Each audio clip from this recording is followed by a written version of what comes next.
Très bien. Donc je vais présenter ce qu'on fait à l'Université du Littoral, donc à Calais. Et en particulier autour du logiciel libre et en particulier donc le Master I2L qui maintenant existe depuis 6 ans. Dont je suis le responsable, et avec Cyril Fourlou qui lui est donc chargé de mission NTIC à l'ULCO et qui est responsable de la première année. Moi je suis responsable de la deuxième année. Alors d'où vient ce master? Alors c'est un petit peu différent peut-être des démarches que vous avez eues et qu'on a entendues depuis ce matin, qui étaient un peu des initiatives d'enseignants, chercheurs à l'intérieur de l'université et qui ont cherché à faire des modules ou faire des projets ou des choses comme ça. Alors nous ça nous est tombé d'au-dessus. Dans le sens où, en gros, ça faisait qu'à un certain nombre d'années, on envoyait des étudiants en stage, surtout sur la région parisienne, et qui sur du logiciel libre, et vraiment dans les CS2L. Alors à force, les gens des CS2L nous ont dit, mais ça serait quand même peut-être bien sympa de faire quelque chose. Et donc ils nous ont poussés, et vous allez voir comprendre un peu la conséquence après derrière, à monter quelque chose. Et en particulier, donc en fait, ils cherchaient à monter des formations donc en logiciel libre de haut niveau. Donc pas à Bac plus 3 où on aurait pu mettre une petite couleur logiciel libre, mais à Bac plus 5. Avec trois axes qui étaient donc le modèle organisationnel. On verra tout à l'heure en fait en termes de module qu'est-ce que ça signifie. Tout ce qui est modèle économique et les technos qui vont avec. Alors on avait ça et en plus un petit peu tout ce qu'on débat depuis ce matin, la volonté de reconnaître un peu le logiciel libre dans le monde universitaire. Alors voilà, on a ça. En 2005, enfin en 2004-2005, et il a fallu monter un dossier d'habilitation là-dessus, tous confrontés à ça quand on est universitaire, qui n'est pas simple, parce que je rappelle qu'un dossier d'habilitation dans le monde universitaire, surtout à Bac plus 5 et en master, en fait ça implique plusieurs choses. Bon, déjà d'avoir ce type de soutien, ça c'est super, d'avoir une équipe enseignante, c'est un deuxième problème surtout en logiciel libre, et troisième point, faire de la recherche. Et donc avoir des activités de recherche en logiciel libre. Alors, le troisième point, on ne l'a pas du tout chez nous, enfin, ou très peu, ou tout le monde fait, on va dire, produit du code, ou bref, mais on n'a pas de recherche au sens académique du terme en logiciel libre, et l'équipe pédagogique, vous allez voir à quoi ça se réduit, ça va être très limité. Alors malgré tout ça, et alors malgré un premier aller-retour avec le ministère qui était un petit peu compliqué, parce que bien sûr ils nous critiquaient sur tous ces points-là, on a quand même réussi à faire passer donc, le dossier d'habilitation et on a débuté. Alors on a plein de soutien, alors les partenaires, ce qui était bien, c'est qu'à partir du moment où vous dites on fait du logiciel libre à Bac plus 5, vous avez plein de monde qui arrive, alors j'ai mis plein de logos, mais et surtout, alors, par contre, là, on peut remercier énormément l'April, en particulier, qui étaient vraiment les premiers qui ont marché dans le truc et qui nous ont soutenus de manière politique dans nos démarches. Et sans eux, je pense que ça aurait été un peu aussi compliqué. Et puis, vous allez voir qu'ils ont un rôle, en fait, à plein d'endroits dans notre formation, de membres de l'April et l'April en tant que tel. Mais sinon, voilà, on retrouve un certain nombre de grands noms du logiciel libre, très parisiens, malgré qu'on soit à Calais. Alors on fait beaucoup de TGV Calais-Paris. 1h30. 1h30. Hein, ils arrivent le matin, ils font cours, ils repartent, c'est magique. Tranquille. C'est pas un très gros problème. On sera à Paris, ce sera encore mieux naturellement. Alors qu'est-ce que c'est aujourd'hui le master? Alors je dis aujourd'hui parce que demain ça sera autre chose. Alors, en septembre 2002 ça sera autre chose. Aujourd'hui en fait c'est seulement une spécialité de deuxième année sur un master info classique. Alors, en gros, on a une première année, on va dire assez traditionnelle, hein, où on voit de la compilation, où on va faire un certain nombre de choses. C'est basé sur une licence info quand même. Hein. Donc là, on monte en un cran au-dessus en M1, mais c'est vraiment le M2 aujourd'hui qui est à fond du logiciel libre, même si le logiciel libre est utilisé partout sur toutes nos formations à l'ULCO, mais bon, c'est vraiment là où on tape un peu plus fort. Donc on avait défini, on a défini 5 axes. Aujourd'hui, je le regrette peut-être un petit peu, on pourra en débattre après. On a donc l'axe SRS, donc système, réseau et sécurité. Un autre axe qui est développement d'applications web. Et alors on va dire c'est ces 3 axes, enfin 4 axes assez techniques. Tout ce qui est, alors j'appelle ça environnement de développement libre, mais en gros c'est le génie logiciel, mais au sens où on l'entend dans le monde du logiciel libre. Un gros module migration qui est super bien parce qu'on y met un peu tout ce qu'on veut. Enfin, surtout nous on y a mis plein de trucs. On pourra peut-être aller un petit peu dans les détails aussi. Et alors, par contre un module vraiment super important justement pour pour amener justement toute cette culture du libre, et ce n'est pas que de la technique, et on en a déjà débattu plusieurs fois, donc il y a tout ce qui est environnement du libre. Alors là-dedans, on va débattre des licences, des problématiques autour des licences, autour du droit, autour des modèles économiques, etc., etc. Donc là, il y a aussi un aspect plus, on va dire, management et autour du libre. Et surtout, ce qui est super important, et heureusement on a ça, parce que je pense que le master ne tournerait pas, c'est qu'on a une énorme implication des professionnels, et en particulier sur la deuxième année, on a plus de 50% des enseignements qui sont faits par les professionnels. Ce qui n'est pas toujours facile, on en débattait juste avant, là, de plus en plus les universités ferment les robinets, donc quand vous faites venir une vingtaine d'intervenants extérieurs, vous les payez leurs frais de déplacement, les frais d'hébergement, les heures d'enseignement, les repas du midi, etc., etc., etc., et quand sort la facture, voilà. Alors là, on a de la chance parce que jusqu'à maintenant, on a beaucoup intégré de formation continue. Et donc par ce biais-là, on récupère une masse financière qui nous permet de financer. Mais sinon, je pense qu'on ne pourrait pas. Enfin, c'est quelque chose qui ne serait pas acceptable, enfin même accepté au niveau de l'université. Et autre paramètre, c'est que finalement, je le dirai peut-être un peu plus tard, mais on a une équipe pédagogique assez réduite. Et si on n'avait pas toutes ces compétences très pointues des professionnels, je pense qu'on ne pourrait pas assurer en gros la moitié des cours qui se passent sur cette deuxième année. Donc c'est important, et je pense que c'est vraiment cette articulation entre le monde professionnel et académique qui marche bien, très bien. Bon, après il faut gérer, parce que c'est un peu compliqué. Alors du point de vue, c'est bien parce qu'en gros on a, j'allais dire isolé, on a installé nos étudiants dans une structure à part. Je dis isolé parce que je ne prends pas le sourire, mais je dirais un petit peu pourquoi aussi. Donc où ils ont leur matériel, c'est eux qui gèrent, ils ont tout, ils installent, ils font tout ce qu'ils veulent avec. Bien sûr, on est tout sous licence libre, naturellement, que du soft libre, ce qui pose certains problèmes à certains de nos intervenants, même chez nous, qui ont du mal à se mettre au libre. Donc des fois, il faut les pousser un peu, mais bon, on leur dit qu'il n'y a que ça, il n'y a pas autre chose. Et donc les étudiants sont administrateurs de leur poste, ils ont même des serveurs, ils ont 16 serveurs libres d'utilisation, ils ont un cluster, ils peuvent faire ce qu'ils veulent dedans, ils peuvent expérimenter tout ce qu'ils veulent.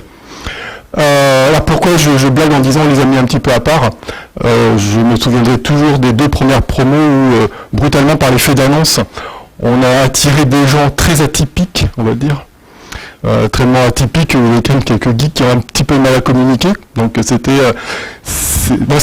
beaucoup bougé en quelques années, mais alors les premières années, on avait vraiment de tout, voir des profils très exotiques. Maintenant, c'est un petit peu moins vrai. On pourra peut-être en débattre aussi, parce que c'est quelque chose qui peut poser problème maintenant aujourd'hui, mais c'est vrai qu'on avait vraiment des gens, en gros, ultra convaincus par le libre, voire extrémistes. Et en parlant de ça, il y a des enseignants en fait, de nos formations plus classiques qui viennent intervenir et qui disent mais qu'est-ce que c'est que ces étudiants quoi. Enfin, ils ont du mal, et enfin, il y a eu beaucoup de difficultés au démarrage aussi, parce que c'était pas des informaticiens. Alors, moi je les appelle des informaticiens, mais voilà, c'était difficile quand même. C'était assez difficile, donc il y a eu quand même pas mal de conflits au départ étudiants-enseignants qui avaient peut-être un petit peu plus de mal avec cette population-là. Aujourd'hui, ça c'est un petit peu plus régulé. On a des étudiants, je dirais, plus conventionnels, si on peut dire ça. Mais c'est un autre problème. On verra, on pourra peut-être en reparler après. Alors juste pour balayer un petit peu ce qui est fait dans la formation, donc vraiment tout accès logiciel libre du début jusqu'à la fin, et donc avec des intervenants professionnels dans la majorité. Donc on est énormément basé sur Debian.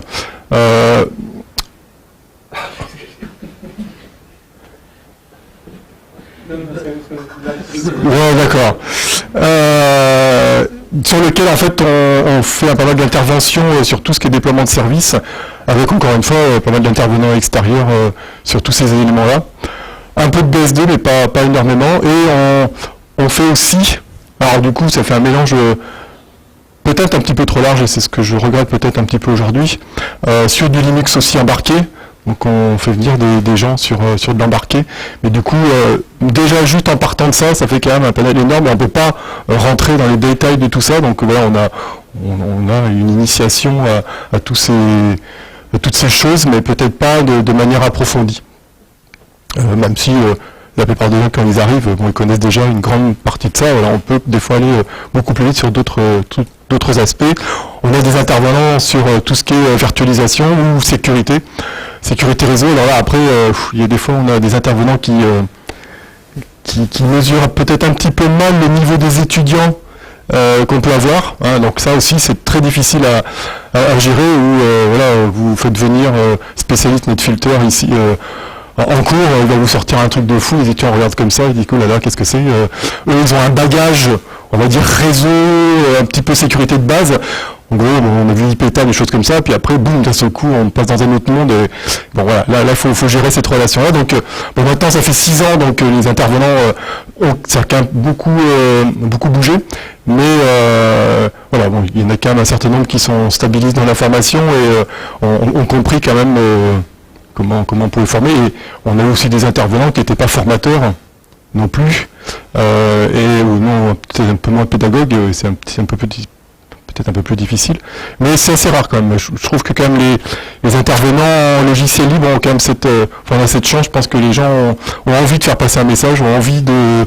Donc, parce que contrairement, on a un autre master en parallèle. En gros, il y a 2 intervenants extérieurs. Faire venir quelqu'un d'une boîte privée pour venir intervenir sur un module, en gros, si vous ne lui dites pas, je te file 3 000 € par jour pour le faire, il ne vient pas. Là, le logiciel libre, vous envoyez un mail, vous avez 10 réponses sur un thème. Enfin, alors ça, c'est génial. Voilà, exactement. Il y a un certain nombre d'intervenants extérieurs, ça se finit au bar, hein, enfin, après le cours avec les étudiants. Mais c'est vraiment, enfin, ça, je pense que c'est un plus. En tout cas, en termes de formation, c'est trouver des intervenants, faire venir des intervenants, ce n'est vraiment pas un problème. Je veux dire, justement, on a cette chance que les gens aient envie de partager leurs connaissances, et ça, c'est un super plus quand même. Le module développement d'applications web, alors là, ultra classique, on a des enseignants là, qui posent la partie, on va dire, plus théorique, et après, on a des intervenants. Donc là, on est sur des applications multitiers, enfin assez classique, hein, c'est un cours de développement web avancé assez classique. Et par contre, par-dessus ça, on a un certain nombre d'intervenants qui vont venir faire des technos. Alors, soit si vous êtes dans le monde Java, pour ceux qui aiment, chacun son truc. Donc ils viennent pareil, hein, de sociétés de services en logiciel libre, et qui viennent faire ce genre de choses, où après on fait venir des gens là pendant, si tu prends Ruby par exemple, cette année c'est quelqu'un qui est venu et qui a fait 24 heures, donc toute une série de travaux sur Ruby. Le gros avantage avec un master de ce type-là, c'est que on n'est pas limité à 30 heures ou à 40 heures. Là, on est sur des formations à 500 heures. Donc là, on a le temps de se faire plaisir sur 500 heures et de développer tous ces aspects-là. Bon, je vais passer sur tout ça parce que finalement, c'est le contenu de la formation, mais il y a d'autres points qui m'intéressent plus. Un module développement, donc là c'est plutôt génie logiciel, donc tout ce qu'on a entendu toute la journée, hein, que ça soit, donc c'est un module GL, hein, gestion de projet, mais très axé sur tout ce qui est méthode agile, Scrum ou XP, on a vu tout à l'heure, sur tout ce qui est versionning avec Git, tout ce qui est développement dirigé par les tests. On fait tout ce genre de choses. Cette année, on l'a fait même en première année. Je me suis dit, allez, j'anticipe sur ce qui va se passer l'année prochaine. Et on l'a fait en première année. On a même amené tous les étudiants à Lille. Pardon ? Ouais, tout ça, c'est du master, hein, première année de master. Oui, pas en première année de licence. Alors, faudrait vraiment connaître les premières années de licence pour dire non, c'est vraiment pas possible. Ça, c'est un truc qui... Non. Donc même cette année, on a participé à la journée Agile Tour sur Lille. Donc on a amené tous les étudiants à Agile Tour pendant une journée entière. Ils ont entendu des retours d'expérience sur les méthodes agiles. Alors ça, c'est vraiment super, quoi. Donc on retrouve tout ce qu'on a entendu, hein, donc autour de ces méthodes, que ce soit autour aussi de tous les outils de développement collaboratif. Cette année on a utilisé Redmine par exemple. On a fait aussi le déploiement des outils d'intégration continue. Donc ça c'est bien. On prend en gros sur ce module-là par exemple. C'est vraiment tout ce qu'on a entendu aujourd'hui, hein, mais on pratique peut-être ça un tout petit peu différemment. Donc déjà les étudiants étant administrateurs de leur système, c'est eux qui se tapent l'install de tout ça. C'est aussi important de maîtriser l'outil, mais aussi de maîtriser ce qui se passe derrière, de savoir l'installer sur les serveurs, etc., déployer les services. Et on leur fait travailler ça par groupe. Donc alors là, moi je fais un petit peu différemment de vous. En gros, je prends un projet, je suis le client, j'ai 3 groupes de 20 mois de 7 personnes. Donc en gros, on est sur des promos d'une vingtaine. Et en gros, ils sont en concurrence.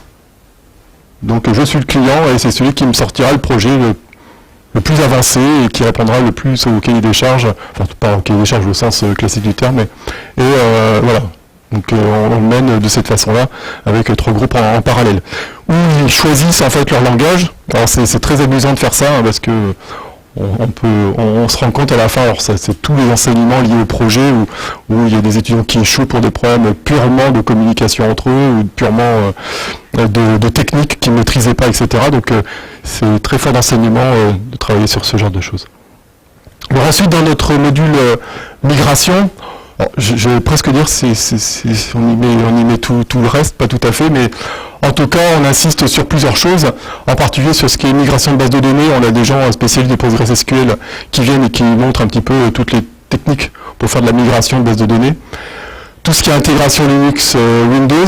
On a un gros pavé, alors je ne sais plus qu'on doit avoir 40 ou 50 heures sur LDAP, donc avec des gens qui viennent, qui décortiquent tout ça. Il y a même des gens de Apache qui viennent et qui montrent les outils développés par Apache sur LDAP. Enfin voilà, et là ils en mangent, ils savent ce que c'est qu'un annuaire à la fin. Je pense qu'il n'y a pas de souci. Et puis des choses qui amusent beaucoup les étudiants, c'est tout ce qui est voix sur IP. Alors on a tout un système de téléphone et puis ils s'amusent à paramétrer, à installer STRX pour faire de la téléphonie sur voie IP. Ils nous configurent tout ça. Ça intéresse toujours. En tout cas, encore une fois pour du déploiement. Alors il y a plein d'autres trucs. Cette année, on a fait même d'autres trucs sur du traitement vidéo en temps réel sur un projet libre. Mais là, c'était du matos libre. La personne est venue d'Allemagne et puis il nous a fait un module là-dessus. Bref. Par contre, alors, ce qui nous paraît quand même fondamental, et on l'a entendu plusieurs fois, c'est qu'il faut aussi amener une partie histoire. C'est quoi philosophique aussi. C'est quoi les concepts du logiciel libre? Pourquoi? Comment? Tous les aspects légaux. Alors voilà, il y a Loïc Dachéry qui vient et puis qui décortique la GPL, ligne à ligne. Qui dit voilà pourquoi là, pourquoi ça, etc. Et ça c'est vraiment super important. Moi l'étudiant quand il sort, s'il utilise la GPL c'est pourquoi, et on les compare par rapport à d'autres types de licences. Ça c'est fondamental. Et les modèles économiques, parce que la première idée qu'un étudiant a, c'est libre, c'est gratuit, mais comment vous faites de l'argent? Et même des étudiants qui s'auto-censurent ne viennent pas au master parce qu'ils se disent mais je pourrais jamais gagner ma vie avec, quoi, c'est pas possible. Donc là c'est quand même bien tout de suite en entrant de dire voilà, les modèles économiques, comment ça fonctionne, comment on peut gagner de l'argent, etc. L'aspect juridique, donc oui, il y a aussi l'aspect gestion de projet. Alors, on a beaucoup débattu aujourd'hui sur comment créer une communauté, comment faire marcher un projet, comment recruter, donc il y a des gens qui viennent et qui essaient d'expliquer ça, soit à travers des expériences ou autres. On a une personne qui vient aussi sur les logiciels et les collectivités locales, parce qu'on a de plus en plus d'appels d'offres provenant on va dire de l'administration, et voir un peu philosophiquement qu'est-ce que c'est. Alors l'exercice est super simple, l'examen pardon, est assez marrant parce qu'à chaque fois il donne à peu près quelque chose qui tourne autour du même thème, c'est voilà, vous devez convaincre un administrateur quelconque d'un service public de prendre son logiciel libre par rapport à autre chose et donc amener les arguments pour que ça marche. Bon, après d'autres petites choses annexes, mais je pense que ce module-là est quand même central et en général on fait ça tout au début pour vraiment ancrer le logiciel libre et ça on va... Pardon ? Donc là, je vais parler du futur dans très peu de temps, mais en fait maintenant on va passer sur les 2 années, sur M1 et M2, et donc ça on va glisser d'entrée au première cours. Il fait combien d'heures ce module-là?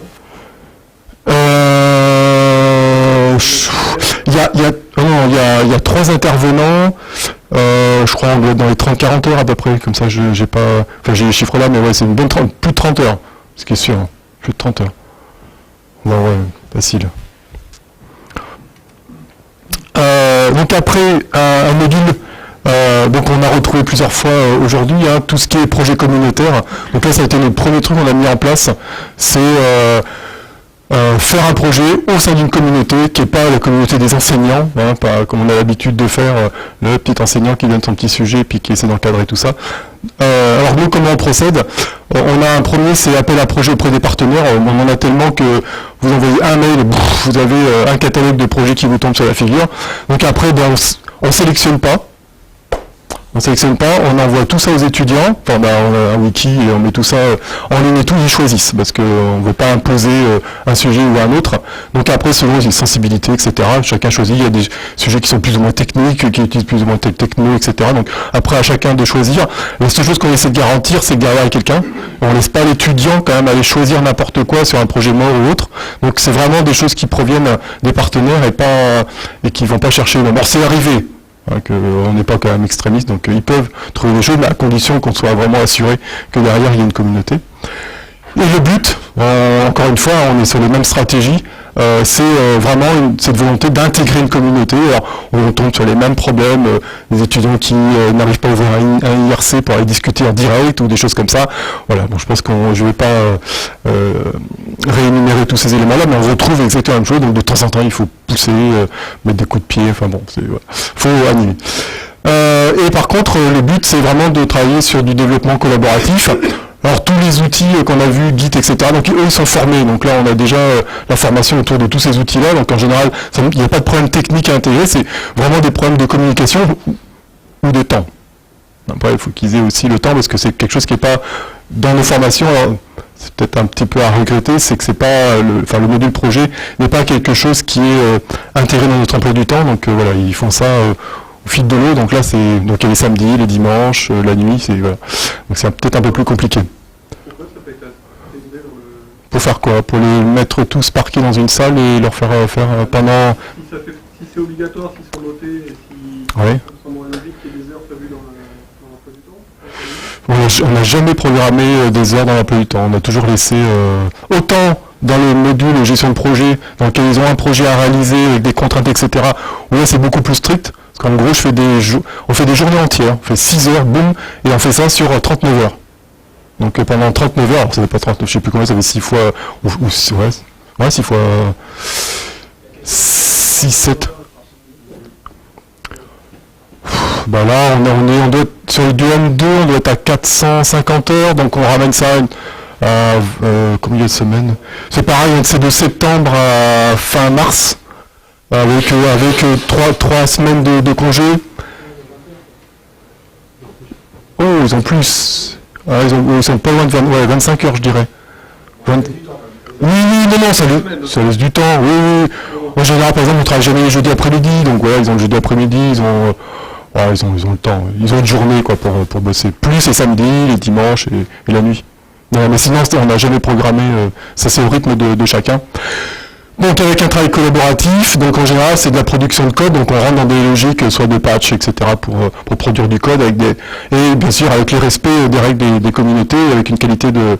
Donc là j'ai mis quelques exemples, par exemple l'année dernière on a fait des travaux autour de la Movebox où il y a le projet, la OpenBox 4 qui voulait s'amuser à développer des outils par-dessus, enfin bon, il y a plein... Bon je pourrais en lister plein, hein, comme Arduino on a fait des trucs là-dessus, sur les machines virtuelles Python. Et à quel point la contribution justement... fait partie de l'évaluation ou c'est complètement... Ah non, alors ça c'est 60 crédits. Non, 60 crédits sur l'année. Alors et ça représente, je sais plus, je dois être à un sixième, 10 crédits. Ah oui, non mais... et les stages c'est 12. Dans l'évaluation. Les stages c'est 12, d'accord, c'est pareil. Ouais, les stages, 12 et ça c'est une dizaine. Qui évalue entièrement ou bien... Non, alors c'est même stratégie que, alors, je sais plus qui ce matin, enfin le début d'après-midi a dit, hein, c'est une évaluation conjointe entre, c'est École Centrale de Nantes, on a le même principe. Hein, on a une notation de nous parce qu'ils font une présentation orale à la fin, donc on évalue ça, on évalue une qualité de rapport et après on a une note conjointe avec l'encadrant de l'autre côté. Sachant qu'on donne beaucoup de poids à l'encadrant de l'autre côté. Ça nous est arrivé où le truc a complètement échoué, il a 0. Mais ça arrive. Hein, où les gens n'ont pas du tout réussi à intégrer la communauté, où on peut discuter, c'est tout, où on peut produire, ça arrive. Comme partout. Alors en plus de ça, on organise une dizaine de conférences, ça nous paraît... Alors, on a déjà plein de professionnels qui viennent à la formation, mais en plus, presque toutes les semaines, alors on a 10 confs, alors c'est pas toutes les semaines, une semaine sur 2, on a une conf de 3 heures technologique. Donc on fait venir des gens par exemple qui vont nous faire l'état de l'art des ERP libres en termes de marché, qu'est-ce qui existe, quelle est la part de marché là-dessus, ou des gens qui vont faire, par exemple pendant un temps on faisait du Linux embarqué, donc maintenant c'est devenu carrément un module, mais il y avait Pierre Ficheux qui venait de faire sa conf, et maintenant il fait même carrément un module d'une journée entière, on fait du Linux embarqué avec lui. Erlang c'est pareil, on a des gens qui viennent faire du Erlang, où ça peut être des choses beaucoup plus, enfin pas du tout techniques, où on vient de discuter de d'FC, de toutes les lois qui se cachent derrière et des conséquences, ou tout ce qui est normes autour de Open Document par exemple. Donc voilà, c'est des exemples de conf, mais bon, qui nous paraissent super intéressantes aussi, c'était la première année où les personnes qui ont fait la migration, enfin une des personnes qui a fait la migration Open Office dans la gendarmerie nationale nous expliquait comment ça s'est passé. Bon, je ne pourrais pas divulguer tout ce qu'il nous a raconté, mais c'est sympa de comprendre comment ça peut se passer dans ce type de structure pour faire de la migration. Bon, je pense que c'est important en termes de retour d'expérience. En plus de ça, on a donc un stage. Donc là, on est toujours sur du M2. On a un stage en 20 semaines. Et en gros, aujourd'hui, alors que ce soit un stage ou un emploi, on a pratiquement le même type de ratio. Bizarrement, on a à peu près la moitié de nos étudiants qui passent en SS2I. En général, alors soit c'est SS2I qui dit « Oh tiens, j'ai quand même de plus en plus de demandes en logiciel libre et tout, ce serait quand même sympa d'avoir une petite compétence de quelqu'un qui comprend ce que le client commence à nous demander et que nous on ne comprend pas. » Donc on a de plus en plus en fait d'étudiants qui partent en fait en SS2I, soit pour être intégrés à un projet dans lequel on a un besoin en logiciel libre, ou carrément des fois on retrouve maintenant des divisions open source dans certaines structures. Et un petit quart en SS2L. C'est quoi la différence entre une SS2L et une SS2I On va dire que c'est un troll, c'est pas obligé. Voilà, d'accord, merci. Mais en tout cas, oui, en SS2L, finalement, on en a peut-être... Alors, nos intervenants sont à peu près à 100%, alors proviennent de SS2L, mais par contre, derrière, en termes de, on va dire, de recrutement, on a un tout petit peu moins de réponses de ce côté-là. Par contre, les SS2I recrutent à tour de bras sur ce profil-là. Plus après, on va dire un quart qui se déploie sur un petit peu autre chose, sur d'autres structures. Voire créer leur entreprise. Alors, demain, qu'est-ce qu'on fait ? Demain, on va changer complètement de philosophie. Alors, pourquoi ?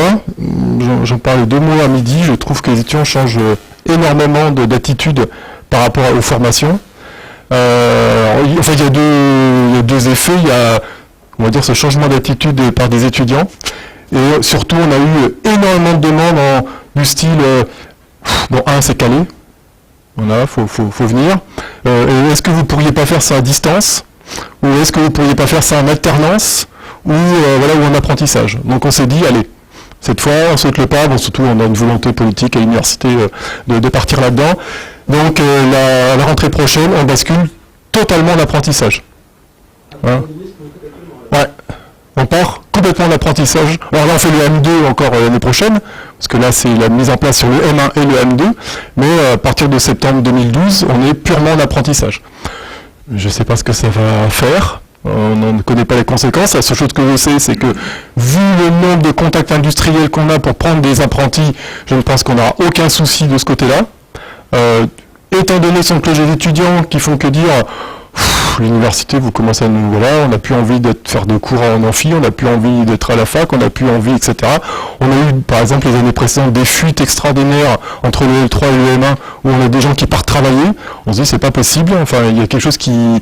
Oui, alors, vous avez peut-être pas ça chez vous, mais en tout cas, nous, c'est quand même... ça devient de plus en plus important. Donc, on s'est dit, allez, on fait la démarche. Donc, le conseil régional du Nord-Pas-de-Calais à fond là-dessus. Donc, allez, hop, on y va. Et surtout, en plus, dans la région Nord-Pas-de-Calais, en fait, il y a énormément de formations en informatique, en apprentissage, mais exclusivement école d'ingénieur. Il n'y a pas un master, en fait. Donc voilà, on dit, allez, on joue cette carte-là. Et surtout, ce qui va nous intéresser, en fait, en même temps, alors nous, en tant que, on va dire, responsable de formation, c'est que cette fois, on va pouvoir intégrer le lycée libre dès la première année. Jusqu'à maintenant, on était quand même cantonné à une deuxième année, même si la première année, il y avait du contenu, enfin, il y avait utilisation, on va dire, du logiciel libre, mais pas... Donc là, on va y aller un peu plus fort encore sur 2 années.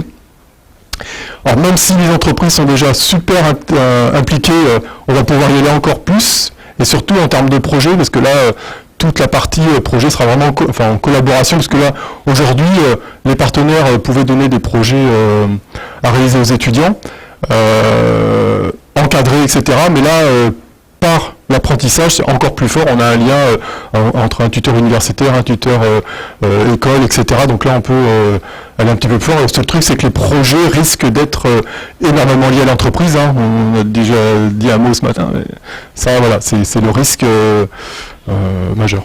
Alors, typiquement, vous avez obligé l'entreprise à rendre les projets libres ou pas? Ah oui, ça c'est une obligation.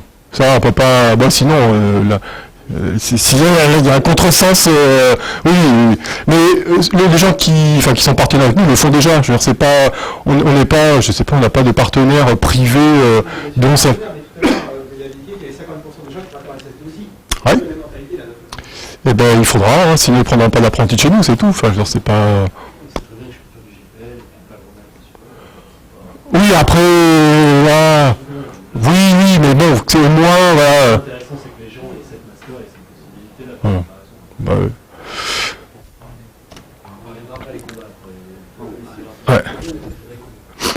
Bah, donc en conclusion sur le master, parce qu'il y a des mais quand même, je veux quand même insister aussi là-dessus. Donc c'est vrai que ça marche bien, les étudiants, certains viennent pas obligatoirement convaincus du libre au départ, et petit à petit comprennent l'intérêt, et je pense que ça c'est quand même fondamental. Des gens vont se retrouver en SS2I, vont faire cette promotion du libre. Il y en a qui prennent des stages qui ne sont pas obligatoirement orientés et qui vont mettre les outils. On parlait de tout ce qui était Git, etc. tout à l'heure. Il y a des entreprises où ils arrivent et puis il n'y a pas tout ça. Ça permet de convaincre, ça permet d'insérer. Donc c'est aussi une possibilité. Il ne faut pas obligatoirement viser que les SS2L qui eux sont déjà super convaincus par ça, qui ont déjà déployé tous les outils qui vont bien, qui sont philosophiquement déjà formatés. Voilà, c'est aussi pour promouvoir le libre. Du point de vue insertion, il n'y a aucun souci de ce côté-là. Par contre, au niveau de l'université, je pense qu'on est tous un peu comme ça, quand on est au sein d'une université, on va dire on fait un peu cavalier seul. On est un petit peu là, chose au milieu d'un ensemble. Hein.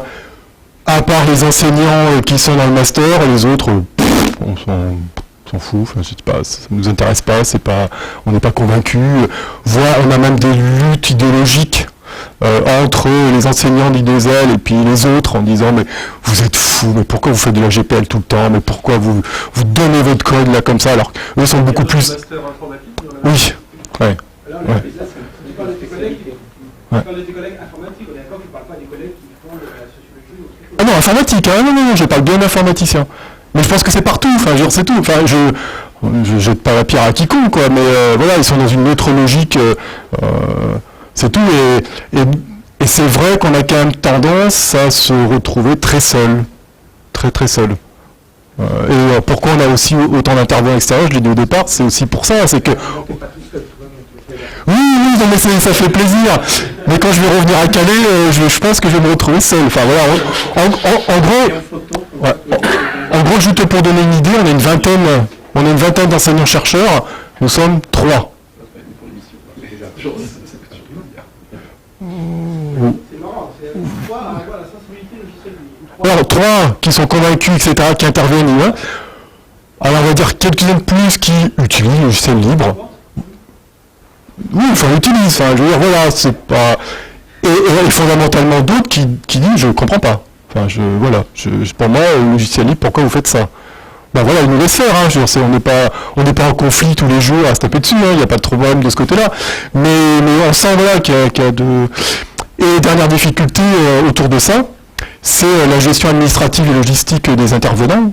J'en disais un mot tout à l'heure, faire venir plus d'une vingtaine d'intervenants extérieurs par an à Calais, avec tous les problèmes administratifs de paiement, de budget, etc. Voilà, ça a un coût, ça a un coût de gestion qui est pas évidente, et je peux comprendre que dans certaines universités, on le fasse pas pour plein de raisons, quoi. Et j'ajoute pas là-dessus les difficultés d'habilitation que j'ai mis en intro. On a eu de la chance, au bout de 4 ans, en gros, la chose qu'ils ont regardé à la réhabilitation. Vous avez combien d'étudiants? Parfait, une vingtaine par an, bien. Vous avez, en termes d'emploi, 100%, parfait, merci. On vous le redonne. Voilà. Après, on aurait pu faire n'importe quoi dedans. Enfin, voilà les critères. Enfin, il n'y a pas que ça, mais majoritairement c'est ça. Et donc on a continué. Mais la première bataille n'était pas du tout évidente. Et encore, enfin, personnellement, j'ai la chance parce que, en gros, on me laisse faire. Hein, vous pouvez aussi être dans des structures universitaires où vous êtes le petit maître de conf du coin qui aurait bien envie de faire un truc, et puis vous avez 40 profs au-dessus qui vous disent allez, tais-toi petit, et puis rentre dans ce master-là et tu fais pas. Enfin, c'est vraiment une difficulté de faire passer, de monter des formations. C'est pas du tout le cas chez nous, hein, mais je peux imaginer que dans certaines structures, ce serait beaucoup plus compliqué de monter des formations par rapport à l'ULCO. Voilà. Oui. Est-ce que vous avez des contacts avec les autres masters, typiquement celui de Raymond Carlos à Madrid, Non. quelques autres? Non. C'est non. une hypothèse envisageable? Ça te semblerait intéressant? Pourquoi pas, pour voir, pour faire quoi? Enfin, pour mettre en relation, enfin, pour faire. Quand je dis pour faire quoi, c'est pour mettre en commun des supports, je sais pas, pour peut-être. Encore une fois, moi j'enseigne naturellement dans ce master, mais la grande majorité des gens qui font les cours, c'est les professionnels, hein, en termes de cours, etc. Finalement, en tant qu'universitaire, quand je dis 50% des cours, je suis même peut-être pessimiste sur l'intervention des professionnels ici. Donc voilà, la grande majorité se fait là. Donc est-ce qu'on peut changer des cours, est-ce qu'on peut changer des choses, des expériences, je sais pas. Des étudiants, peut-être. Typiquement, enfin, c'est pour s'inscrire dans une démarche de réseau à l'échelle européenne qui donne un peu plus de légitimité et qui éventuellement amène à une certaine mutualisation des moyens, des partenaires, etc. Quand tu es un peu marginal, entre guillemets, dans le paysage, être en réseau avec d'autres gens qui sont peut-être un peu dans la même situation, c'est pas forcément plus mal. Après, c'est sûr que bon, quand tu es dans le guidon du truc, aller rajouter en plus de le génériciser, le traduire, etc., bon, ça devient peut-être une autre galère. Mais... Parce que là, juste pour donner une idée sur la galère, on en a eu quand même pendant 5 ans là, sur la gestion des intervenants, etc., mais là, on vient de s'en rajouter une. Hein, parce que apprentissage, c'est une belle galère aussi. Administrativement, c'est de la folie. Mais encore une fois, enfin, moi je vois l'évolution des étudiants, comme je disais, première promo, des geeks, des gens qui ont un peu de mal à communiquer, etc. C'était assez dur. De plus en plus, on voit changer les étudiants, on voit des étudiants de moins en moins convaincus. Enfin, je sais pas, il y a aussi un changement auprès des étudiants. Et je me pose aujourd'hui la question, enfin, je sais pas si c'est le cas dans vos formations, mais quelle va être la pérennité du logiciel libre même au niveau formation et des étudiants passionnés par ça, puisque, enfin, personnellement, aujourd'hui, je vois de moins en moins d'étudiants ultra passionnés par l'informatique. Mais au sens passionné, à fond dans le code C, dans le code assembleur, etc., j'en vois de moins en moins. Donc je me pose des questions, parce que, mais alors, c'est typique, hein, quand vous avez 2 masters dans une université comme ça, on les voit. Hein, je pourrais presque dire à la fin de la L3, je sais qui va aller vers le logiciel libre et qui ne va pas y aller. Voire même en L2. Hein, je peux même en L2 tout de suite faire le tri. Parce que voilà, on sait qu'il y a une sensibilité, mais qu'on retrouve de moins en moins. Donc personnellement, ça m'inquiète de plus en plus. Et voilà, on s'est lancé dans l'apprentissage en disant peut-être que ça va redonner un autre élan, mais voilà, c'est encore une... Donc avant de passer au niveau européen, on va essayer de sauver notre peau au niveau national. Mais il faudrait. Hein. Je suis bien d'accord. Oui, donc en fait, la question un peu, c'est pourquoi il n'y a que à Calais où on a un tel master, un vrai master logiciel libre. Est-ce que maintenant que vous allez arrêter, vous êtes prêt à passer la balle à quelqu'un d'autre si quelqu'un avait envie de le monter? Qu'est-ce qu'il ne faudrait pas faire? Attention, on n'arrête pas, hein. On change juste on est en apprentissage. On change c'est juste... très différent, quoi. C'est plus la même chose. En termes de contenu, ça change strictement rien. Non, on fait que l'apprentissage. On laisse tomber la formation initiale classique. Mais par contre, le contenu, c'est juste une organisation qui est différente. Là, par exemple, les étudiants vont partir 2 semaines en entreprise et 1 semaine à l'université, mais le contenu reste le même. Après, voilà, on ne laisse pas... Oui, attention, le nombre de semaines est strictement le même. En fait, attention, aujourd'hui, on fait cours de début septembre à fin mars. Demain, on fait cours de début septembre à fin juillet. On n'est pas du tout sur le même calendrier. On fait c'est plein temps. MA, ils partent en stage, hein, pareil, 4 mois, bien sûr. On va 2 fois 4 mois en stage. Même 3 fois, parce qu'en L3, ils partent en stage aussi. Hein. Ils font près d'un an de stage. Alors. Non, mais on était déjà. Ça change strictement rien. C'est juste la relation entreprise, etc. Mais Comment ça, vous avez fait un stage tous les 6 mois vous tout à fait. Ah, je pense que ça va changer légèrement, oui, la motivation, le public, etc. Ah ben ça. On n'avait pas de vacances, mais on a fait 3 stages au cours de ma Ah oui, d'accord, mais donc ça veut pas dire que tu avais 6 mois de cours par an. Non, on en On avait. arrive assez bien à placer Uvi. Ça peut être aussi. J'ai fait 1 an de stage en plus. Sur 5 ans. Est-ce que tu as vu au fil du temps les intervenants se... Ah oui, oui, il y en a certains, oui, qui se sont. Bon, Enfin, maintenant, vous êtes dans l'école d'ingénieur. qui après contact auprès des étudiants, surtout en voyant leur niveau, etc., ont réadapté leur support, etc. Oui, non, ça c'est quand même plus. Pour monter au master, t'as fait 6 mois. Ça change souvent les intervenants ou c'est les mêmes qui... Non. Enfin, on a eu beaucoup de. Enfin, ça dépend. Sur l'aspect droit, oui, ça a changé beaucoup. Il y a d'autres, ça a un petit peu moins changé, ça dépend. Bon, J'ai une question. Dans votre premier transparent, il y avait le logo là, d'une fondation. Oui. Oui. Qu'est-ce qu'elle vous apporte cette fondation-là financièrement? Parce que c'est quand Ah même. non. Tous les gens qui étaient en logo n'apportent pas d'argent, hein. Mais la PSF, Oui, mais c'est pas. Quand la PSF est extrêmement. La conférence organisée tous les ans leur apporte énormément de sous. Donc ils peuvent très bien financer des publications. C'est ça qu'on fait. Oui, non, mais on cherche pas d'argent. Oui, mais enfin, j'ai pas besoin d'argent, hein. C'est pas. C'est des fondations de développement de logiciels libres. C'est pas des fondations génériques. Mais ils pourraient très bien financer si vous avez des projets. Oui. Ouais. Non, on n'a pas de problème. C'est des fondations américaines. Hein. Ouais. Non, mais par contre, ce qui est sympa, c'est que certains nous disent on vient faire les cours gratuitement. Donc ça arrive. Enfin, c'est même assez régulier. Les gens viennent, sont intervenants, et il faut pas payer la fac, quoi. Par contre, on paye tous les frais de déplacement, etc. Mais c'est tout. Bon, ouais, c'est un. Moi, je m'interroge depuis ce matin. C'est toujours un problème, c'est-à-dire que c'est toujours lié, comme vous avez dit tout à l'heure, donc à une personne qui est là, qui est hyper motivée pour faire des choses. Et la pérennité, mettez-vous à la place des entreprises. C'est toujours assez difficile, je dirais, d'aller choisir un logiciel libre, n'étant pas très sûr, je dirais, de la pérennité d'un produit, etc. Donc il faut... Parce que les logiciels propriétaires, il y a une pérennité. Il y a une loi derrière, il y a des contrats, il y a des choses. Il n'y a pas de pression. Non, ce que je veux dire, c'est que ça rassure. Mettez-vous les entreprises. La réponse, ça permet de